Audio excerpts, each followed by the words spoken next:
Break के बाद एक बार फिर से आप सभी का बहुत बहुत स्वागत है। लगातार हम बातचीत कर रहे हैं के शर्मा जी से, जानने की कोशिश कर रहे हैं कि माता के कात्यायनी स्वरूप का क्या महत्व होता है। और ब्रेक पे जाने से पहले हमने आपको बताया कि पूजा अर्चना माता की किस प्रकार से की जा सकती है, मंत्रोच्चारण क्या है और किस प्रकार से माता को प्रसन्न किया जा सकता है। और अब गुरु जी से ये जानते हैं कि अलग अलग राशियों के ऊपर माता के स्वरूप का क्या प्रभाव पड़ता है। गुरु जी, शुरुआत कर लेते हैं मेष राशि के साथ, क्या कहेंगे आप?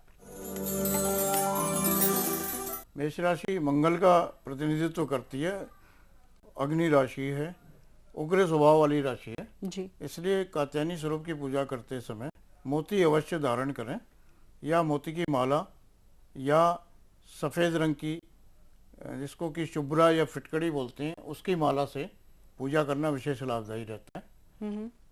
इस स्वरूप को शांत स्वरूप एकदम नहीं कह सकते।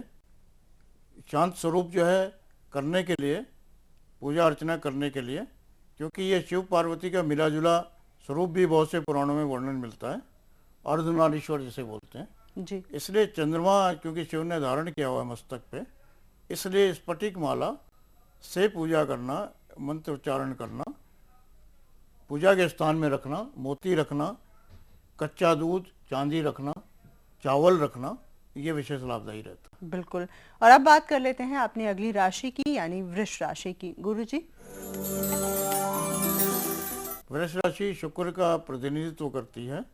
शुक्र ग्रह जो है राक्षसों के गुरु होते हैं, लेकिन उसके बावजूद भी वो किसी का जो नुकसान नहीं करते हैं, संपन्नता बढ़ाने का काम करते हैं, विलासिताओं की वस्तुओं को प्रदान करते हैं, धन, वाहन, प्रॉपर्टी, इसमें भी शुक्र का बहुत बड़ा हाथ होता है।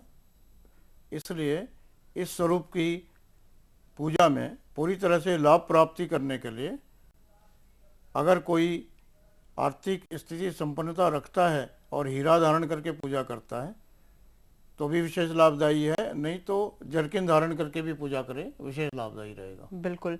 और अब बढ़ते हैं अपनी अगली राशि की तरफ, यानी कि मिथुन राशि की तरफ। मिथुन राशि हरे रंग का प्रतिनिधित्व करती है, इसका स्वामी ग्रह बुध होता है, इसलिए इस पूजा में मिथुन राशि वाले जिनका चंद्रमा 3 नंबर राशि में होता है, मिथुन राशि कहलाएगी, इसको अंग्रेजी में जेमिनी कहते हैं जी।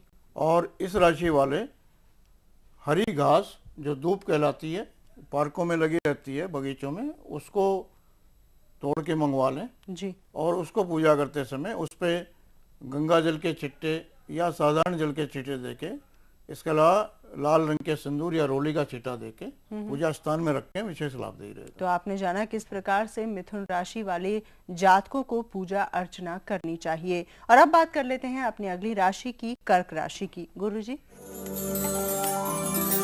कर्क राशि चंद्रमा का प्रतिनिधित्व करती है और उसका रत्न जो है मोती प्रधान रहता है।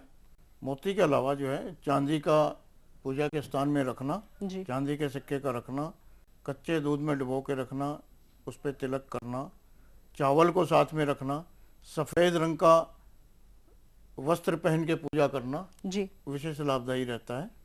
अगर सफ़ेद रंग के वस्त्र नहीं पहने हो तो जेब में सफ़ेद रुमाल रख लें, पूजा विशेष लाभदायी रहेगी। तो कर्क राशि के जातकों को सफेद रंग का इस्तेमाल करना चाहिए, अपनी जेब में सफेद रंग का रुमाल रखना चाहिए या फिर सफेद रंग के वस्त्र धारण करने चाहिए। और अब बात कर लेते हैं सिंह राशि की, यानी लियो की।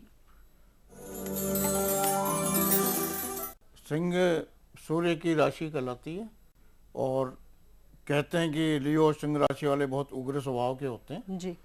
जरूर उग्र स्वभाव के होते हैं, दूसरी राशियों का भी उनके जन्म कुंडली पर प्रभाव पड़ता है, लेकिन एक व्यक्तिगत तौर पे कुंभ राशि ये सूर्य की सिंह राशि को प्रभावित करने के लिए आप सूर्य से संबंधी जो धातु रत्न है, माणिक्य हो गया, सोना हो गया, उसको पूजा स्थान में रखने से विशेष लाभदायी रहता है। बिल्कुल। और अब बात करते हैं अपनी अगली राशि की, यानी कन्या राशि की। कन्या राशि भी हरे रंग का प्रतिनिधित्व करती है जी। जल राशि है और बुध इसका स्वामी है, इसमें भी हरे रंग की धूप, हरे रंग का रुमाल जेब में रख के धूप को गंगा जल से छींटे दे के इसके अतिरिक्त उस पर तिलक करके रोली छिड़क के पूजा करने से विशेष लाभ देगा। बिल्कुल, कन्या राशि के जातकों के लिए यहाँ पर साफ तौर से गुरुजी ने बताया कि गंगा जल का इस्तेमाल पूजा अर्चना में जरूर करना चाहिए। और फिलहाल हमें रुकना होगा एक बहुत ही छोटे से ब्रेक के लिए, और ब्रेक के बाद भी माता के कात्यायनी स्वरूप के लिए किस प्रकार के विधि विधान है, किस प्रकार से माता का स्वरूप है और अलग अलग राशियों पर किस प्रकार के ये प्रभाव डालती हैं, इस बारे में बातचीत को हम जारी रखेंगे। लेकिन उससे पहले एक बहुत ही छोटा सा ब्रेक।